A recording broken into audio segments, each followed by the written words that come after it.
उत्तर आपो दरेकनो एक गुण रहेशे। ज्यारे पदार्थ पर एक ज दिशामां बे बळो लागे त्यारे तेओ एकबीजामां उमेराय छे।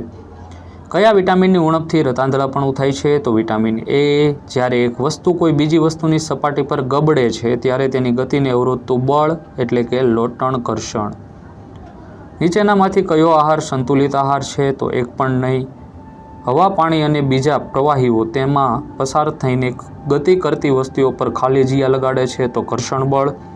कई वय जूथनो गाळो तरुण अवधिनो छे? तो 11 થી 18 वर्ष।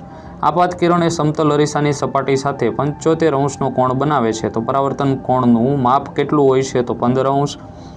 कया पक्षीना नेत्रपटल पर सळीकोषो मोटी संख्यामां अने शंकुकोषो बहु थोड़ा होय छे? तो घुवड। जो मित्रों चैनल में नवा होय अने चैनल ने हजी सुधी सब्सक्राइब ना कर्युं तो सौप्रथम चैनल ने सब्सक्राइब करी बेल आइकन पर क्लिक करो। जो विडियो पसंद आवे तो वधुमां वधु विद्यार्थी मित्रों सुधी शेर करो। बे सपाटीओने बळपूर्वक दबाववामां आवे तो घर्षण बळ वधे। वीजळीना वाहको इमारतोने शानाथी बचावे छे? तो वीजळीथी। त्यार पछी आकृतिमां दर्शाव्या प्रमाणे प्रकाश सपाटी S1, S2 અને S3 पर पड़े छे तो जवाब आवशे त्रणेय सपाटीमां। त्यार पछी खाली 11 dB थी वधारे प्रबल ध्वनि शारीरिक रीते कष्टदायक होय छे तो 80 dB। त्यार पछी व्याख्या आपवानी छे गमे ते 4 दरेकनो एक गुण रहेशे। दबाण तो एकम क्षेत्रफळ दीठ लंब रूपे लागता बळने दबाण कहे छे। तरुणावस्था जीवनकाळनी अवस्था जेमां शरीरमां प्रजनननी परिपक्वतानी प्राप्ति माटे परिवर्तनो थाय छे तेने तरुणावस्था कहे छे। वातावरणनुं दबाण तो आपणी आसपास रहेला हवाना आवरण वडे लागता दबाणने वातावरणनुं दबाण कहे छे। घोंघाट कर्णप्रिय नथी तेवा रुचिकर ध्वनिने घोंघाट कहे छे। संपर्क बळ ज्यारे स्नायुओ कोई पदार्थ साथे संपर्कमां आवे त्यारे तेने संपर्क बळ कहे छे। बीजो क्वेश्चन आपेलो छे एक वाक्यमां उत्तर आपो दरेकनो एक गुण रहेशे। आकाशमां वीजળી देखाવાનું शुं कारण छे? तो वादळ अने जमीन घन अने ऋण वीजभार मळता ज तेजस्वी प्रकाशनो લીસોટો तथा अवाज उत्पन्न थाय छे। आ લીસોટાને આપણે વીજળી તરીકે જોઈએ છીએ।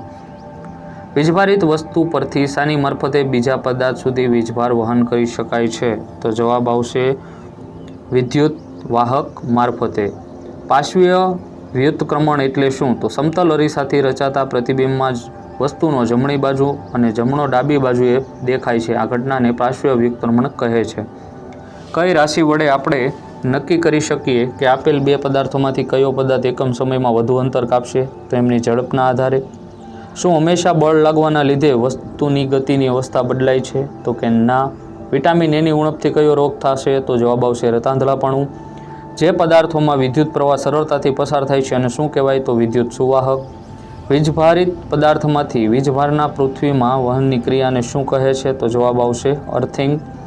સુવાહક અને મંદવાહક પદાર્થો વચ્ચેનો તફાવત શું છે? તો જે પદાર્થોમાંથી વિદ્યુતનું વહન થઈ શકે તેને વિદ્યુતના સુવાહક અને જેમાંથી વિદ્યુતનું વહન થઈ શકતું નથી તેને વિદ્યુતના મંદવાહક કહે છે।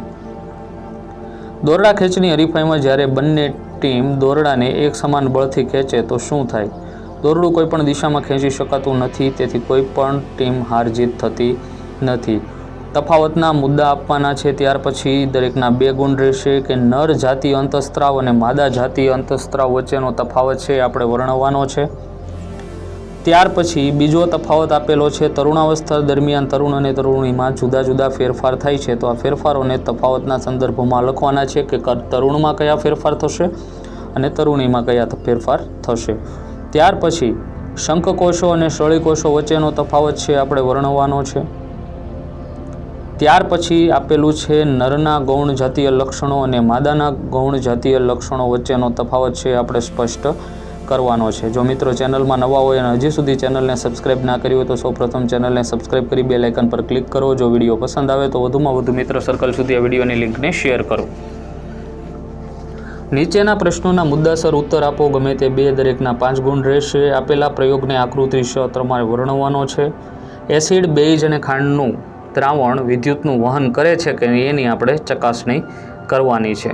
તો નિર્ણય શું મળશે? તો કે એસિડિક અને બેઝિક દ્રાવણમાં વિદ્યુતનું વહન થાય છે પણ ખાંડના દ્રાવણમાં વિદ્યુતનું વહન થતું નથી। મિત્રો તમે સ્ક્રીનશોટ લઈ શકો છો। આપેલા પ્રયોગને આકૃતિ વર્ણવો કેલિડોસ્કોપ બનાવવાનો છે. આકૃતિ તમે ક્લિયર કટ જોઈ શકો છો. 15 સેન્ટીમીટર લાંબી અને 4 સેન્ટીમીટર પહોળી 3 લંબચોરસ આકારની અરીસાની પટ્ટી લેવાની છે અને આ રીતે આપણે ગોઠવણી કરવાની છે. ત્યાર પછી આપેલા પ્રયોગને આકૃતિ વિશે વર્ણવો. પ્રકાશના કિરણના પરાવર્તનની ઘટના સમજાવવાની છે. તો સાધન સામગ્રી તરીકે સમતલ અરીસો, એક સરખા દાંતાવાળો કાચકો, ટોર્ચ, સફેદ કાગળ. આકૃતિ આ રીતે આવશે, જેમની ગોઠવણી તમારે કરવાની છે. પદ્ધતિ ક્રમશઃ એક પછી એક મુદ્દો આપેલો છે. સૌપ્રથમ આકૃતિને ધ્યાનથી એકવાર જોઈ લ્યો, ત્યાર પછી પદ્ધતિ અને એના પરથી અવલોકન મળશે આપણને કે કાગળ પર અરીસાથી પરાવર્તિત થયેલું કિરણ દેખાય છે અને નિર્ણય આવશે સમતલ અરીસા વડે પ્રકાશના કિરણનું પરાવર્તન થાય છે. ત્યાર પછી નીચેના પ્રશ્નોના 2 વાક્યમાં ઉત્તર આપો. ગમે તે 3 લખવાના રહેશે. દરેકના 2 ગુણ રહેશે. કે એડ્રિનલ ગ્રંથિના અંતઃસ્ત્રાવના કાર્ય જણાવો. જો અંડકોષ ફલિત થાય તો શું થશે? વીજભાર કેટલા પ્રકારના હોય છે? જ્યારે કાચના સળિયાને રેશમ સાથે ઘસવામાં આવે ત્યારે કયો વીજભાર ઉત્પન્ન થાય છે? એ આપણે દર્શાવવાનું રહેશે. ત્યાર પછી તમારા ઘરમાં દરવાજો બંધ કરતા કે ખોલતા અવાજ આવે છે તો તમે શું કરશો અને શા માટે? પછીનો ક્વેશ્ચન છે કે નીચેના પ્રશ્નોના મુદ્દાસર ઉત્તર આપવાના છે. ગમે તે 2, દરેકના 4 ગુણ રહેશે. ઘર્ષણ વધારવાના ઉપાયો જણાવો. અને ત્યાર પછી માગ્યા મુજબ તમારે ઉત્તર આપવાનો છે કે સંગીતના વાદ્યો તરીકે જે વસ્તુઓ આપણે લીધી છે અને એમાં કંપન કરતો ભાગ છે એ આપણે દર્શાવવાનો રહેશે. તો ડ્રમ, મંજીરા, વીણા, તબલા, વાંસળી, ઢોલક, સિતાર અને એક તારો છે, એમાં કયો કંપન કરતો ભાગ છે એ આપણે અહીંયા લખેલો છે. ત્યાર પછી મનુષ્યમાં લિંગ નિશ્ચયને સમજાવવાનું છે. તો લિંગ નિશ્ચયની આકૃતિ દ્વારા પણ અહીંયા તમે ક્લિયર કટ સમજાવેલું છે, જોઈ શકો છો. શુક્રકોષ એક્સ અને વાય, મનુષ્ય પૂછ્યું છે તો એક્સ અને વાય આવશે, બરાબર છે. જેવી રીતે પુરુષ હશે એટલે કે છોકરો હશે તો એક્સ વાય આવશે અને સ્ત્રી હશે એટલે કે છોકરી હશે તો બંને એક્સ આવશે. ત્યાર પછી પ્રશ્નોના ટૂંકમાં ઉત્તર આપવાના છે. ગમે તે 4, દરેકના 2 ગુણ રહેશે.